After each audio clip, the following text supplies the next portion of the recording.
Wow, look at all these refrigerators. They're so fancy and high tech. Yeah, our refrigerator looks ancient in comparison. Oh, hey, I remember learning about the ozone layer in school. What do refrigerators have to do with it? I don't know. Let's watch this video and find out.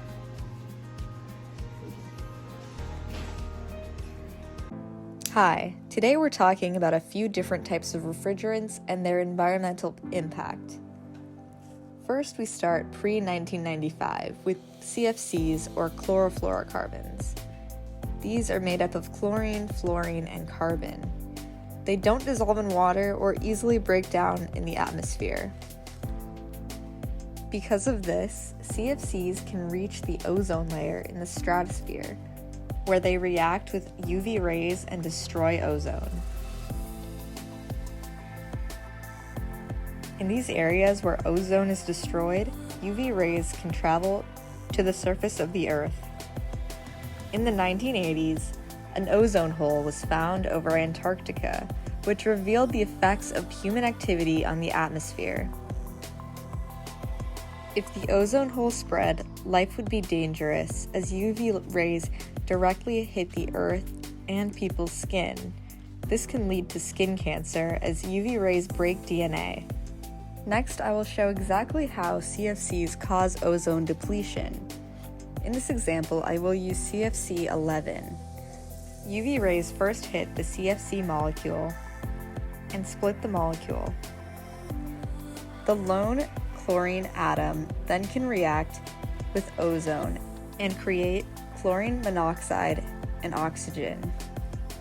Then the chlorine monoxide can then react with a single oxygen atom to create another chlorine atom and oxygen. This supports the Rowland-Molina theory, which states that each chlorine atom in the stratosphere can destroy 100,000 ozone molecules.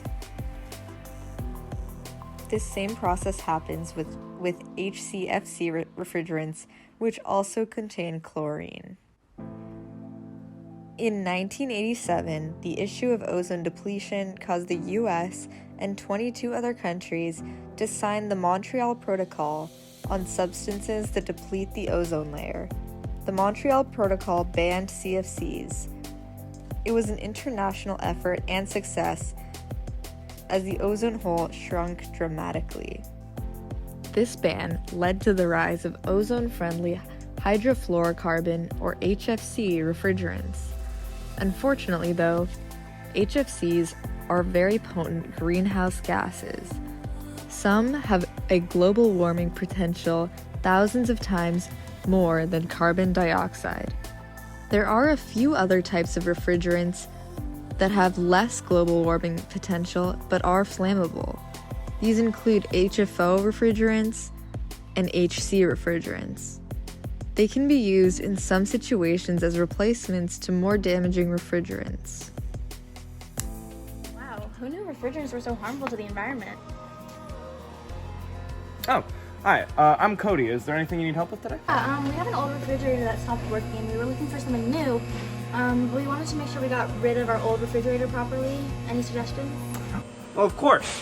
The EPA has a recyclable appliance disposal program where you can recycle your old appliances for free. But there are also many recycling centers in the area. In your case, you can look into companies that have a trade-in program or getting a new appliance. Ultimately, it's important that you are disposing of old appliances where refrigerants will be properly destroyed and recycled instead of vented. Wow, that's a lot of pressure. Are refrigerants really that bad? Well, they cause a lot of warming. I heard that over 30 years, preventing all refrigerant leaks that otherwise would be released can avoid emissions equivalent to 57.15 gigatons of carbon dioxide. That's huge. We'll definitely make sure our refrigerator gets taken care of properly. Are modern refrigerators dangerous too? Unfortunately, many still can contribute to warming. There is some new alternative refrigerants technologies that might change that, but for now, refrigerants are mostly unchanged. Well, then what can we do? Modern refrigerants are still a huge step up from the ones even 2 years ago.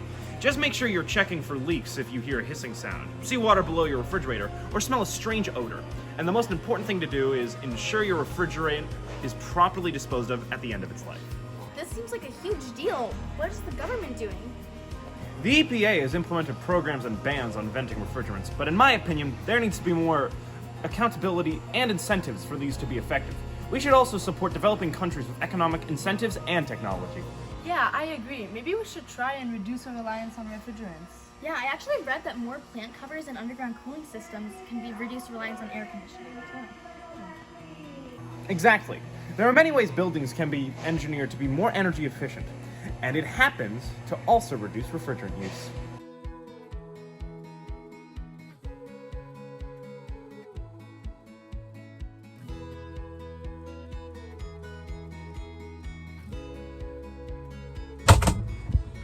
Hey, this refrigerator looks perfect. Thank you so much. Yeah, it does. I think we found a new fridge. Awesome. Let me help you check that out. To ensure that your refrigerants are properly recycled, bring your appliances and e-waste to a recycling center, such as this one, where they can be recycled. I took a tour of Rapid Recycle and took a look at the appliances and e-waste that are recycled there. For example, microwaves are accepted, as well as computers and servers. Formal e-waste recycling usually involves disassembling the electronics, separating and categorizing the contents. We break down the boards into various grade. Motherboards are what's considered high grade, and it graduates down from motherboard. So. In a similar fashion, different types of metals, as well as wires, cords, and cables, are all separated out. A wide range of appliances are also processed at facilities such as this one, from refrigerators to ovens to washers and dryers.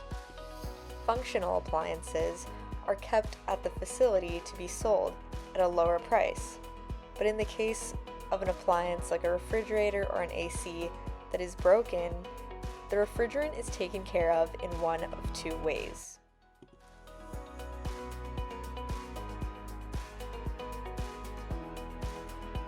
What we used to do is, we used to have lined up here, typically in twos, were refrigerators. We had a company come in, and it's kind of funny, they have Rapid in their name too, called Rapid Recovery. And what they would do is, they would come back here with a truck, and the truck had like either 4 or 6 different canisters, because there are different refrigerants, depending on how old the refrigerator is, et cetera, et cetera. So anyway, they would come in mass and basically drain all the refrigerators, and actually ACs too. Yeah. So it's ACs and refrigerators. Now what we do is they take the refrigerators whole. Okay, so they make the money off the refrigerant, and they also make the money from the metal itself, and some of the copper parts and stuff like that they take apart. Ultimately, the potentially harmful refrigerants stored in these refrigerators and ACs are properly disposed of when taken to a recycling center such as this one. We know that the leaking of refrigerants has dangerous side effects on the atmosphere and on the ozone layer, so do your part and bring old appliances to recycling centers where their refrigerants can be recycled or disposed of in a proper manner. In addition, visiting Rapid Recycle opened my eyes to another problem entirely: e-waste. I have to address this issue even though it's separate from the issue of refrigerants. Electronic devices are composed of toxic heavy metals as well as hazardous chemicals. When these are disposed of in the landfill, they can leach into the water supply and potentially have adverse effects on human health. But the issue of e-waste is not one with a simple solution. Like many environmental problems, governments and corporate manufacturers must work together to create a greener future. One example is a federal law in the US that could help develop a better e-waste recycling system and help compel manufacturers to create more durable and greener products. The best thing individuals can do is reduce their consumption of electronic devices and ensure that their electronic devices don't end up in the landfill, but instead are recycled or reused.